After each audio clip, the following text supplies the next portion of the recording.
सीमांकन को लेकर पटवारी और वकीलों के बीच हुए विवाद पर जिला कलेक्टर दीपक कुमार सक्सेना का कहना है कि आज वकीलों से उन्होंने बात कर उनका पक्ष जाना है और जल्द ही पटवारी संघ का पक्ष जानने के बाद इस पर उचित कार्यवाही की जाएगी। पटवारियों के साथ विवाद अभी जो आया है वो परसों के दिन वकील साहब लोगों के साथ कुछ विवाद हुआ था। एक पर्टिकुलर किसी केस के संदर्भ में विवाद हुआ था, सीमांकन को लेकर मौके पर कुछ झगड़ा था। आज सभी वकील साहब लोगों से मेरी सुबह अपनी बात हुई है, उन्होंने अपनी बात मेरे सामने रखी है। पटवारी संघ के लोगों के साथ भी मैं बात करूंगा। दोनों पक्षों को सुनने के बाद जो भी यथोचित होगी वो कार्रवाई की जाएगी। इतनी बात मैं जरूर कह सकता हूँ कि हमारे विभाग के यदि कर्मचारी हैं, सरकारी कर्मचारी यदि हैं, तो उनको इस बात की बिल्कुल इजाज़त नहीं है किसी के साथ मिसबिहेव करें। राजीव नगर श्रीताल इलाके में नगर निगम द्वारा नाले की सफाई करवाई जा रही थी। सफाई के दौरान बिजली का एक खंभा एक मकान पर जा गिरा, जिससे मकान क्षतिग्रस्त हो गया और सड़क पर लटक रही हाई टेंशन लाइनों को बंद भी नहीं करवाया गया। न ही नगर निगम कर्मचारी आया, न ही मध्य प्रदेश विद्युत मंडल द्वारा इस पर संज्ञान लिया गया, जिससे रहवासियों में किसी बड़े हादसे का डर बना हुआ है। यहाँ पर नाले में साफ सफाई हो रही थी, यहाँ घर पे खंभा गिर गया है। अगर कोई ना होता तो यहाँ बच्चे में ये 2-4 बच्चे यहाँ गिर के दब जाते, हादसा हो जाता। यहाँ कोई संभावना नहीं, पता नहीं कितने बच्चे गिर के मर जाते। इसमें हम कोई नहीं बोल सकते हैं। इसमें कहा है कि खंभा ये में गड़ा रहा, ये जो नाले की साफ सफाई हो रही थी ये मशीन के कारण खंभा गिरा। राजीव नगर श्रीताल। क्रेडिट कार्ड द्वारा फ्रॉड किए जाने पर केंट निवासी आवेदक आशीष पासी ने लाडगंज थाने में शिकायत दर्ज करवाई। एचडीएफसी बैंक से लिए गए क्रेडिट कार्ड पर 42,000 की लिमिट थी, जिस पर मोबाइल नंबर से ओटीपी मांगकर ऑनलाइन फ्रॉड पर 41,901 रुपये का फ्रॉड हो गया। पुलिस एफआईआर दर्ज कर मामले की जाँच कर रही है। सर, मैं पहले तो वो बोलते हैं मैं एचडीएफसी बैंक से बोल रहा हूँ, एग्जीक्यूटिव। आपने क्रेडिट कार्ड लिया हुआ है, आपकी लिमिट 42,000 की है। इस पर और लिमिट जो है आपकी इंक्रीज़ की जा रही है, बढ़ाई जा रही है आपकी। तो इसके लिए मुझे आपका एक ओटीपी लगेगा। आपको मैं यहाँ से कर रहा हूँ तो ओटीपी लगेगा, वो मुझे बता दीजिएगा। वो मुझसे शेयर हो गया ओटीपी। उसके बाद फिर वो कहता है कि सर ये कॉल कटने के बाद में आपके पास एक कंप्यूटर से कॉल आएगा जिसमें आपको यस या नो बोलना है। तो मैंने उस पर यस बोल दिया, वो फ़ोन कट हो गया। उसके बाद फिर से उसी नंबर से दोबारा फ़ोन आता है जो पहले नंबर था, और वो कहता है कि सर ये अभी कंफर्म नहीं हुआ है आपका, एक बार फिर से कॉल आएगा तो उसमें एक बार फिर से आप यस बोल दीजिएगा। तो मैंने दोबारा यस बोला और फ़ोन कट हो गया। कितने का क्रेडिट है? और उसके बाद जब मैं अभी ट्यूसडे को देखा उठा तो मेरे मोबाइल पे एक टेक्स्ट मैसेज आता है, ड्यू पेमेंट 41,901 रुपये का। एचडीएफसी बैंक गोल बाजार का क्रेडिट कार्ड का फ्रॉड का एक मामला संज्ञान में आया है। अभी शिकायत प्राप्त कर उसको जांच में रखा गया है। राजस्व न्यायालय की समस्याओं को लेकर अधिवक्ताओं ने कलेक्टर कार्यालय में एकत्रित होकर जिला कलेक्टर को ज्ञापन सौंपा।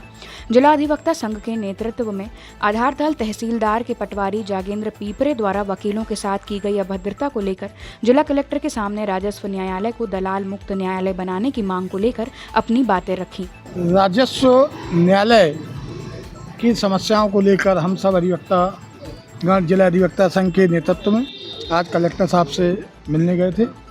आपकी तहसील आधारताल के पटवारी महोदय जागेंद्र पीपरे महोदय के द्वारा जो वकीलों के साथ अभद्रता की गई थी, उस संबंध में उन्हें उनकी शिकायतें प्रेषित की गई। हम लोगों के पहले भी उनके विरुद्ध बहुत सी शिकायतें माननीय महोदय के समक्ष हैं और उन्होंने पूरा आश्वासन दिया कि इसमें तत्काल कार्रवाई होगी और सार्थक परिणाम आपके सामने आएंगे।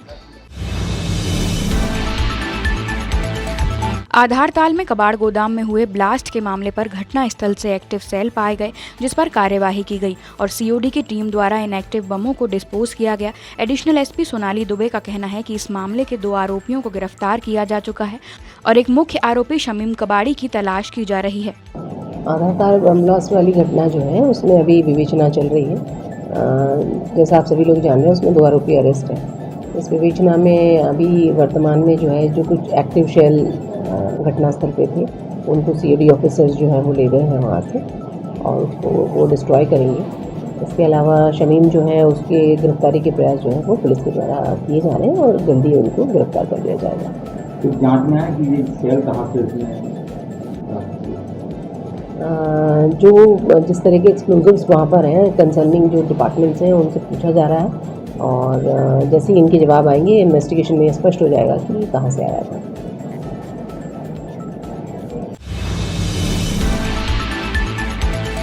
थाना मदन महल अंतर्गत अगस्त 2022 में लूट के इरादे से किराए का कमरा लेने के बहाने घर में घुसकर वृद्धा केशरबाई चौकसे की हत्या कर सोने चांदी के जेवर एवं नकदी रुपए ले जाने वाले 2 हत्यारे दीपक पटेल और आकाश पटेल को न्यायालय द्वारा आजीवन कारावास की सजा सुनाकर जेल भेज दिया गया। एएसपी सूर्यकांत शर्मा का कहना है कि ये जबलपुर पुलिस के लिए एक बड़ी उपलब्धि है। 7 अगस्त 2022 को थाना मदन महल अंतर्गत कालीमठ राम मंदिर के पास रहने वाली केसरबाई चौकसे के यहाँ 2 व्यक्ति दीपक पटेल और आकाश पटेल मकान किराए में लेने को कहकर घुस गए और उनने धारदार हथियार से वृद्धा की हत्या कर दी और घर से जेवर और रुपये चुरा ले गए थे, जिस पर थाना मदन महल में आरोपी दीपक पटेल और आकाश पटेल के विरुद्ध हत्या और डकैती का अपराध पंजीबद्ध किया गया था।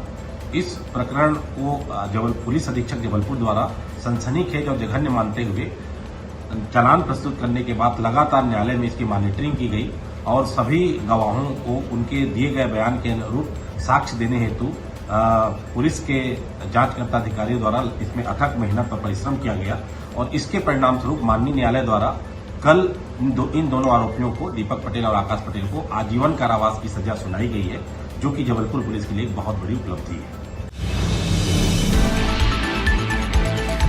गेहूं खरीदी के मामले में जिला कलेक्टर दीपक कुमार सक्सेना का कहना है कि 4-5 अधिकारियों के खिलाफ कार्यवाही की जा चुकी है। गेहूं खरीदी में 73% किसानों का भुगतान किया जा चुका है और लगभग 50% गेहूं खराब है। इस हिसाब से 20 से 25% अधिक भुगतान किया जा चुका है, जिसमें शायद कुछ किसान अपात्र भी हो सकते हैं, जिस पर नोडल अधिकारियों को रिपोर्ट प्रस्तुत करने के आदेश दिए गए हैं। गेहूं खरीदी घोटाले पर कलेक्टर ने घोटाले के चलते बाकी भुगतान पर रोक लगा दी है और किसानों के खाते में पहुंचे हुए पैसों पर भी रोक लगाई गई है। देखिए, मौके पर यदि मान लो 1 बोरी भी पुराने गेहूं का और भुने हुए गेहूं का मिलता है तो जाहिर तौर पर लापरवाही की गई, बल्कि लापरवाही नहीं, इसको मैं मिलीभगत कहूँगा। इसमें हमारे लोगों की संलिप्तता रही है। जो सोसाइटी के लोग हैं, वेयर हाउस का जो संचालक है, जो हमारे सर्वेयर हैं और जो समिति के प्रबंधक हैं, जो ऑपरेटर हैं, उन सब लोगों ने मिलकर जो है इस तरह का कृत्य किया है। मोटे तौर पे कल रात को जो चेकिंग हुई थी, जिसकी रिपोर्ट मेरे पास है अभी, कुल 13 स्टैक्स में से 2 स्टैक उन्होंने चेक किए थे, जिसमें बाहर की लेयर तो ठीक थी लेकिन अंदर की लेयर में ख़राब माल भुना हुआ गेहूँ पड़ा हुआ था। उसकी वीडियो मैंने बुलाई थी, जो मैंने आप सब लोगों को प्रेषित भी की थी। आज सुबह से हमारी टीम गई है और वो पूरी स्टैक्स को तोड़ के वो कितना गेहूँ अच्छा और कितना गेहूँ ख़राब है उसका पूरा वैल्यूएशन करेंगे। गेहूं खरीदी के घोटाले के चलते चरगवा स्थित राघव वेयर हाउस में की गई कार्यवाही में सूखा भरतपुर सहकारी समिति का दूसरा केंद्र संचालित हो रहा था, जहां बड़ी मात्रा में खरीदी की जा रही थी। 20 से 25 दिनों से अवैध वसूली की शिकायतें मिल रही थी, जिस पर आज अधिकारियों द्वारा कार्यवाही की गई, जहां बड़ी मात्रा में खराब गेहूँ पाया गया। लापरवाही सामने आई है? नहीं, लापरवाही तो पूरी है। देखिए, मौके पर यदि मान लो 1 बोरी भी पुराने गेहूँ का और भुने हुए गेहूँ का मिलता है तो जाहिर तौर पर लापरवाही की गई, बल्कि लापरवाही नहीं, इसको मैं मिलीभगत कहूँगा। इसमें हमारे लोगों की संलिप्तता रही है।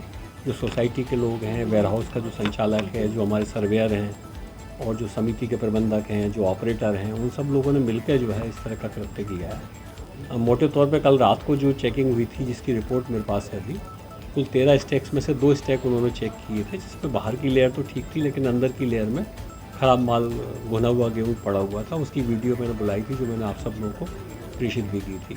आज सुबह से हमारी टीम गई है और वो पूरी स्टैक्स को तोड़ के वो कितना गेहूँ अच्छा और कितना गेहूँ ख़राब है उसका पूरा वैल्यूएशन करेंगे। बेलखेड़ा थाना अंतर्गत जुगपुरा गांव में रहने वाले 40 वर्षीय गौतम मल्लाह पर तेंदुए ने हमला कर दिया। तेंदुपत्ता तोड़ने के लिए हीरापुर की पहाड़ी से लगे जंगल से वापस लौटते वक्त तेंदुए ने उस पर हमला कर दिया, जिससे उसके कंधे पर गंभीर चोट आई है। खुद गांव आकर अपनी आप बीती बताई। ग्रामीणों ने 108 एम्बुलेंस को कॉल किया, जिसका 4 घंटे इंतजार करने के बाद ग्रामीण जन उसे बाइक पर बेलखेड़ा प्राथमिक स्वास्थ्य केंद्र लेकर गए, जहां से उसे मेडिकल अस्पताल रेफर कर दिया गया।